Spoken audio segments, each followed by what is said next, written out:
观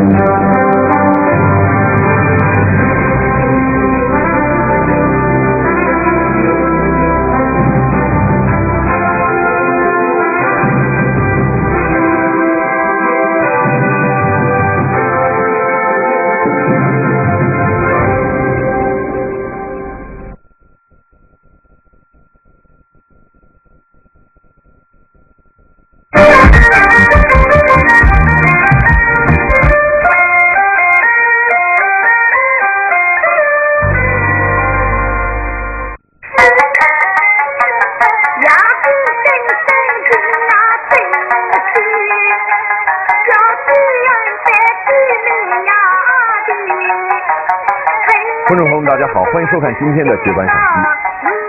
往事如烟，在粤剧发展兴起的上个世纪40年代，留下了许多粤剧姐妹苦苦拼搏的血泪印记，更留下了一些粤剧红伶被黑暗吞没的沉痛记忆。今天呢，我们将记述的便是其中的一位小丹桂。小丹桂，原名钱春凤，她是上个世纪30年代高升舞台里出科的花旦演员。1938年进入上海，在上海演了8年半，接近5000场，也就是说每年要演出将近600场。他基本功扎实，嗓音条件好，扮相俏丽，文武兼长。唱腔上呢，他是受施银花的影响，具有柔媚、婉转、咬字清晰这些特点。但是由于他嗓音比较清亮，所以听起来呢，他的唱腔啊就显得更加的轻松活泼，而且他的特点是声情并茂，所以广受观众的喜爱。15秒8年，我在搭配的时光，那个现在刚去的上海这个西藏路，这个天工大学了。可是我在搭配的时光呢，我是我觉得蛮奇怪的。就是当年我要学戏的时光呢，我还看过一个戏的。当时我在搭配的时光，我就感觉，哎呀，我讲，当年好像侬到我家乡来演出，好像我把我戏来，我讲，那都听说到侬来了，你懂得，好像大概演出了。所以好像蛮新奇的。那高升舞台呢，这个是光科班来讲呢，伊拉这个高升舞台还算是好的，因为伊拉高升舞台是老师比较严格，那么这个科班呢也比较成员比较整齐，同时呢伊拉是分务上去的。因为小丹桂呢，伊实在是演很细，伊呢这个一档赛滚过来赛的，因为是科班出身的。那么我来了天宫在搭档的时光呢，这时光我在看过伊演过女之手，要赛滚队的啊。那么听说来了伊科班的时光嘛，因为伊是花旦了，花旦嘛伊所以杨贵妃赛剧啊，那么一些这个女子说啊，那么还有这个这个毛国不开店啊，那么有好多个种花赛戏，伊是不是心里主要是花赛戏。那么我在这个时光呢，那么是演的蛮多的，做过人鱼，做过人生乐趣啊，那么也做过好多十里小梅香，还有做过青蛙剧。伊那戏路现在唱花赛的，但是伊那戏路还是蛮宽的，伊是文武双全的啊，所以表演艺这方面呢，伊还是蛮内涵的是吧？所以这个是光上海滩不是过去在上海买或者以这个想以这个说法嘛。对，那当时阿拉这个老一辈里向就是有三货发就一村发就一代。1941年以后，他被西坝张春帆用流氓手段霸占之后，生活上、艺术上都几乎失去了自由，但是在有限的范围之内，他还进行着抗争和追求。小丹桂27年短暂的人生旅途，一共留下了4张唱片。今天呢，我们就选择其中的3张唱片，介绍给观众朋友们。人不要生了归去，先请息怒，请龙阳死了嘞。呀，不生生不那生气，小弟人在地里呀的，恨是自古平地上，如日生，满家不人去呀分离。你们倒希望他说什么？他知道夫人进来恩自己，还得他一张欢喜心里的，少娘写的死亡啊，小弟子是生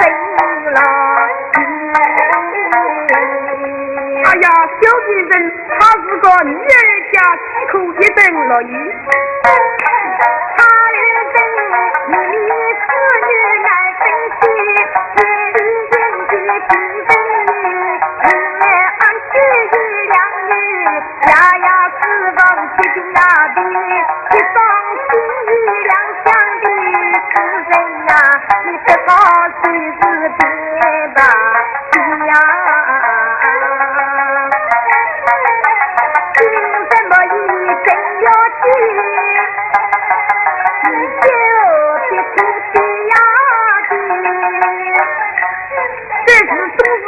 小弟人，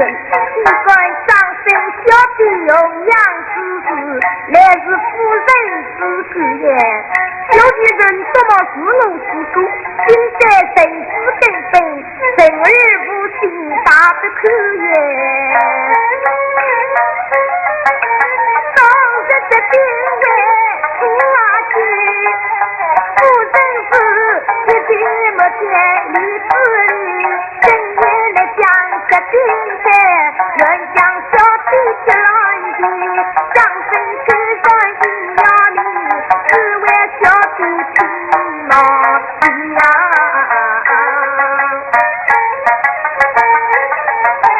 至少好一真不管，常在手心心呀呀的，今日夫人吃了血，为什这眼里不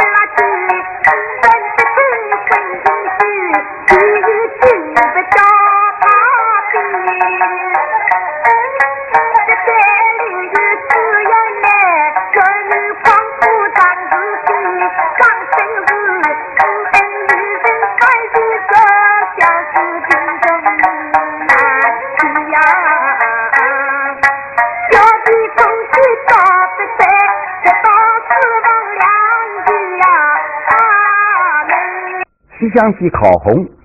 这张唱片录制于1939年，当时小丹桂只有20岁，跟他一起合作扮演王老夫人的贾玲凤只有23岁。当时呢，小丹桂刚刚进上海不久，马上就得到了观众的普遍喜爱，因为他的演唱是声情并茂，而且富有灵气。他的四宫调啊，从这个唱片里可以听出来，是继承了施银花的咬字清楚、柔中带刚这种特点，但是听起来呢又很轻松流畅，他的嗓音也清亮。其中他二人秘密情难分，到其间何必苦追求，这一小段唱腔，我们听下来呢，会不知不觉的会联想到现在流行的李瑞英同志的那段烤红，或许是可以说明潜移默化这个艺术传承的规律吧。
马寡妇开店下楼房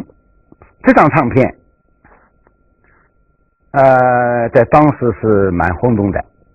因为马寡妇开店这个戏啊当时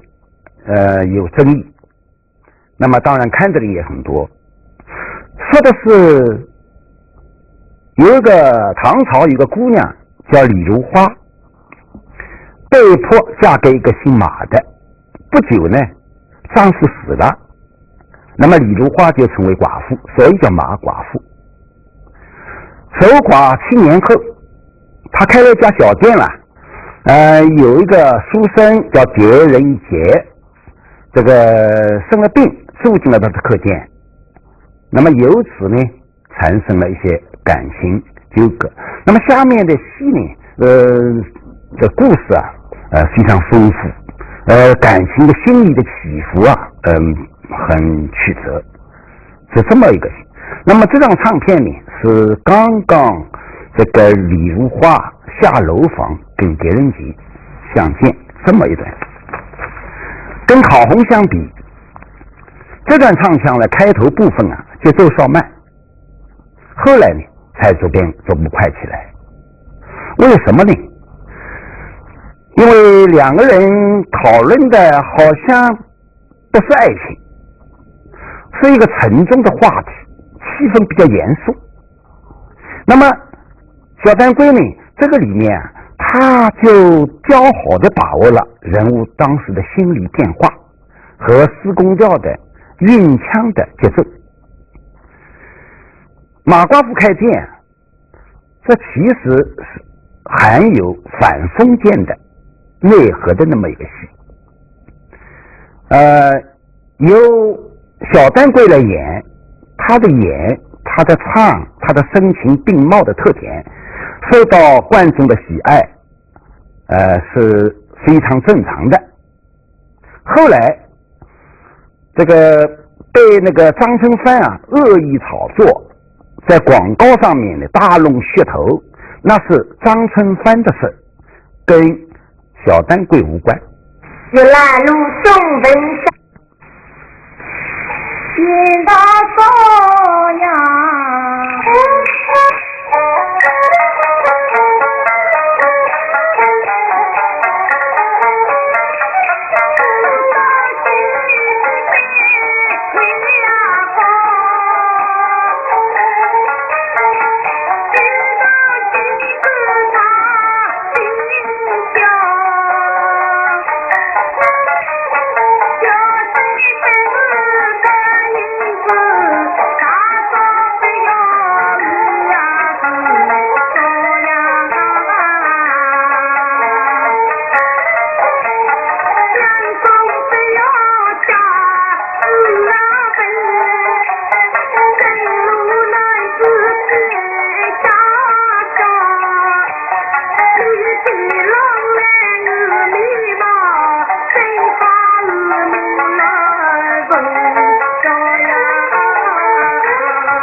两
王文与雕刘氏也是当年小丹桂很受欢迎的一部戏。雕刘氏品箫这张唱片呢，是他跟师姐贾玲凤成功合作的一个珍贵记录。这里面小丹桂呢扮演雕刘氏，贾玲凤扮演王文。除了小丹桂本身的这个演唱特点之外，就这张唱片我想特别讲两点。第一点，这张唱片的就是伴奏很特别，很有特色。在二胡、三弦、鼓板这些常规乐器进行四宫调的拖腔的同时加入了洞箫的演奏。洞箫演奏的呢是少具3、5、7的旋律音符，但是听起来不觉得杂乱，还相当和谐，这是一。第二，贾玲凤这里我想带便说几句。贾玲凤当时被誉为粤剧丑王，她这个里面那个唱呢可以听得出她的一个特点，就善用喉音。她的喉音流转自然，很有欣赏性，容易使我们联想到现在张桂凤、徐天红他们的喉音特点。同时为了塑造人物的需要，那个王文这个人物的需要，贾玲凤这里面加入了几句苏州白话，比如说罗里谢的你是哪里知道。尽管那个苏州话你像我一样讲的不地道，但是这个也可以看出这个贾玲凤是很善于塑造人物的。他的艺术这个是具有粤剧小丑中难得有的那种潇洒。他擅长长衫丑和关带丑，王文就是个长衫丑，是可以说是他的成名杰作之一。小丹桂由贾玲凤、周宝奎、裘大官、张相信这些四姐妹跟他合作，为他配戏。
难过的人我再与他同一说，听我一次夫妻。如今房子快生啊，越来用，来这么地没到呀了，人老自己这样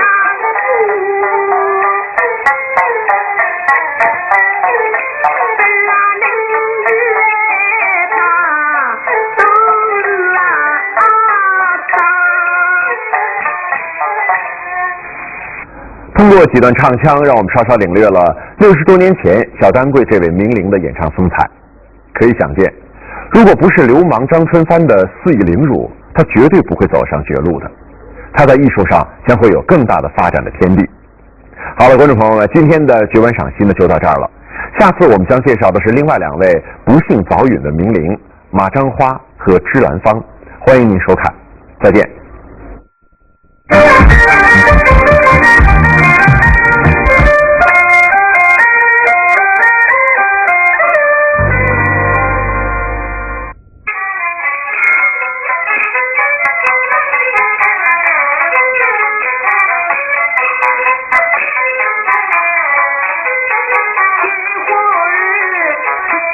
观众朋友们，欢迎收看今天的绝版赏析。上期节目呢，我们介绍了一位不幸早陨的越剧名伶小丹桂。今天呢，我们将介绍的是当时同样被黑暗社会和势力吞没的2位年轻的生命——马章花和芝兰芳。在越剧史上，有一些有名的旦角，也有一批有名的小生。在30-40年代之交的时候，曾经有一颗闪亮的明星，就是马章花，升起在乐坛的上空。马章花也是越剧故乡嵊县人，他是西乡的马前村人，是1921年出生的。他在10岁的时候啊，先在邻村女子文明化妆团学艺，然后呢就进到县城，就北门外这个迷信寺的一个金花舞台学艺。他第一次到上海是36年，在永乐楼，就永乐茶楼演出。后来的时候，1938年，就是孤岛时期呢，3次到上海来，就是在大来剧场。那个时候就是和袁水峰合作，袁水峰是旦角，他是小生。最初在剧场门口他是挂2排，但很快因为他就是唱得非常好，很受观众欢迎，就变成了头牌。马昭华呢跟我出了3年，我跟他2个人的年龄他大1岁，我小1岁，他17岁，我16岁。在抗日战争第2年那开始，2个人是我们科班请来的叫科师，跟我做搭档的。当时在上海呢，就是说以前班子有4、5班，我跟马章华最年轻的一代。那个时候都以为什么新帝新后了什么，那马章华这个人是不报税的。我们当时唱电台以前本来唱电台没有的，过去生出是有的。那么马章华呢，他第一个提出唱电台，一面为商品做广告，另一面呢也是宣扬自己演出。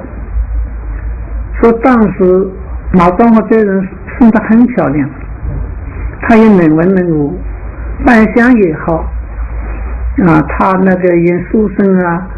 那个他甚至演小丑都能演。我们在一起的时候那时候都演的鲁队戏，那个鲁队戏完全依靠自己的才能去发挥的，我们2个人可以唱得停不下来。马章花呢，在唱腔方面是非常有特色的。他是唱四宫腔，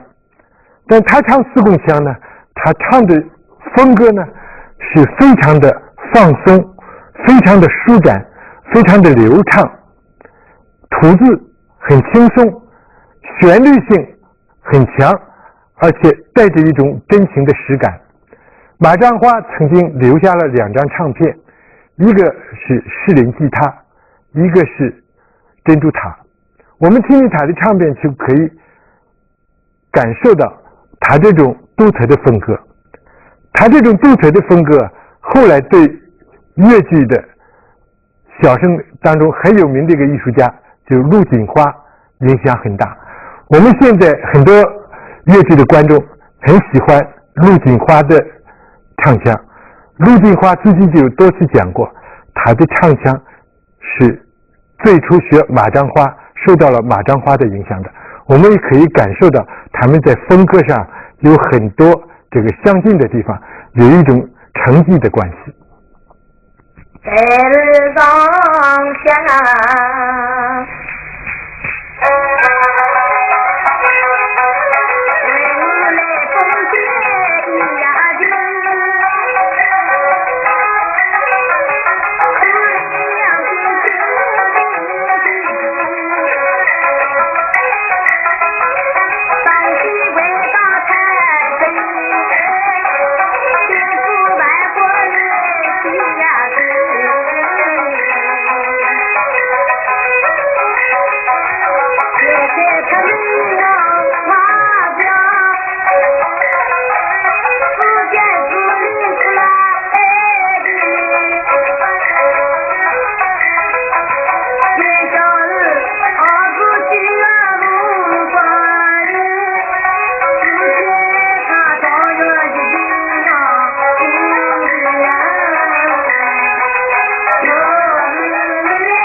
潇洒的扮相、流畅的演唱、宽广的戏路，使马占花在上海闪亮般的红了起来，由此获得了闪电小生的称号。台上的马占花使无数观众着迷，台下的马占花也是个性鲜明、泼辣而善良。我的父亲乡的名字就是马占花大姐给我带上电台在观众中的影响，那是具体培养的，这是我永远不会忘记的。有一次呢，那个时候还是唱堂位吧，因为我是演花旦的嘛，那么就是有一次叫就是桑之凤啊，有个女翁顺茶，有个小姑娘，那么也是10几岁吧。她是因文笔正要去买生，在买婆家里有个女儿，那么女翁啊，就看到这个书生啊，茶呀就烧不好了啊，就是喜欢这个书生了。那个时候他在就是我们酒店啊，就是有个台，那么就是人家就唱堂位吧，不让我进去门口啊，酒店不让我进去，因为什么呢？我是一个孤儿，我身上的衣服啊，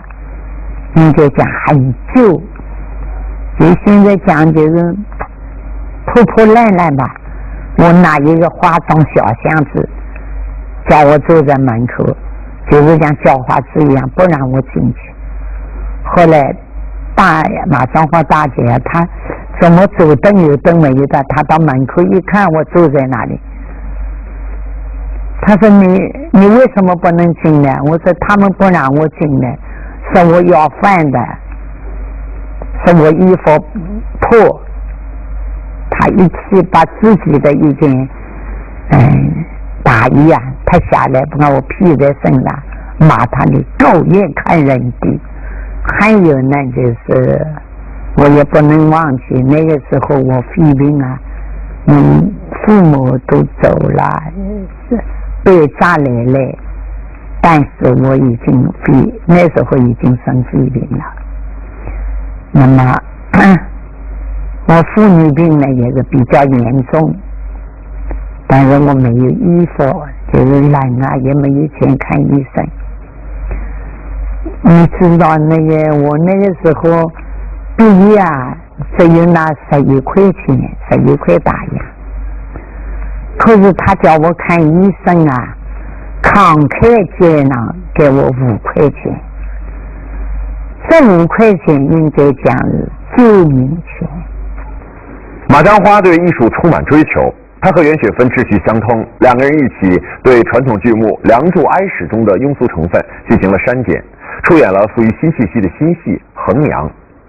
这样一位富于艺术才华和创新精神的优秀艺人，却在恶霸流氓的恶意中伤下抑郁成疾，年仅20岁便匆匆离开了人世。马占花呢，师傅到现在都不能忘怀的，一奇怪。在我一生当中演那么多戏啊，总是少讲几拍戏吧，他当过不少人，做梦都是做着马占花，跟他在一起演出，没有做到任何人的，就做到他，可见他对我影响太深了。所以我们两个人的感情这种默契啊，互应啊，那个即兴的创作啊，有好多共同的，所以这个人我到现在也忘记不了。如果他还活着的话，我想他的作用一定会比我大。所以我记得54年我被选上全国人民代表的时候，我首先想到马占花，如果他还在的话，这个代表应该是他，那可以代表这个集中的。为娘决定谋产，子女无情所为呀。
就在闪电小生马占花离开人世的同一年，1942年，他在天星剧团的搭档，有闪电红星之称的芝兰芳也不幸离开了人间，当时他也只有20岁。和马占花同时代还有一位有名的旦角，叫芝兰芳。芝兰芳呢是1922年出生的，他比马占花小1岁，和袁雪芬同年。他也是越剧故乡嵊县，他是知间路村人。他小时候呢是在家乡的凤鸣舞台学习的。他在演唱上呢，一开始最早的时候是学萧丹桂的唱腔，那时候他成名的时候，当时就有人称他为小丹桂。他在这个1939年到上海来，当时呢就加入了第一舞台。给观众印象最深的是1941年他和马占花一起组织的天星剧团，他们合演了《恩爱村》。在这个《恩爱村》里面，他当时因为处在一个女子越剧改良的时期啊，还曾经用了流行歌曲这么一种手法。芝兰芳呢，他的唱腔也非常的有特点。他的唱腔的特点呢，就是吐字非常的清晰，他的旋律呢也是在平缓当中，有的时候会有一些一波三折的这么一种处理，而且整个的这个旋律进行是非常的流畅悦耳，当时被称为支调，就芝兰芳调，简称支调。这种唱腔呢也对后世有很大的影响。我们现在大家都非常喜爱的艺术家王文娟，他就是学芝兰芳的唱腔的，最初的时候。芝兰芳啊，他的演唱风格相当鲜明，他是自然流畅，清新脱俗。他善于用海底翻的那个技巧。这个什么叫海底翻呢？就是唱第一句唱完了之后啊，他那个语音啊可以不绝如缕，一直延续到第二句唱出来，在当中不断气，这叫海底翻。他经常用海底翻的技巧，在这个清版演唱里面获得台下的掌声。可惜这个他所灌的几张唱片里面都没有清版，这是很可惜的。他不仅是得到观众的喜爱，而且当时报业啊，就是办报的对他也深有好感。报纸上面曾经对他有过这样的评论：嗓音之充沛，坐标之细腻，念白之清晰，小动作之周到，是芝兰芳成名之基石。歌喉之悦耳动听，是老牌后，也就是诗银花之后，恐仅其一人耳。那么这个评价呢，看起来呢，有点过分，这个还不完全是这样子，但是由此也可以看出这个芝兰芳当时在上海演艺界的影响。楼下林黛玉，父爱活母，心结缘火老的，人分担的，好比那可怜人也。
施兰芳在乐坛迅速窜红，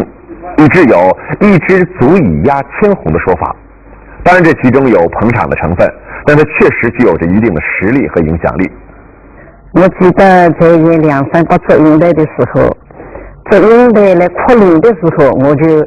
带了一个死去的两三本，我就躺在床上，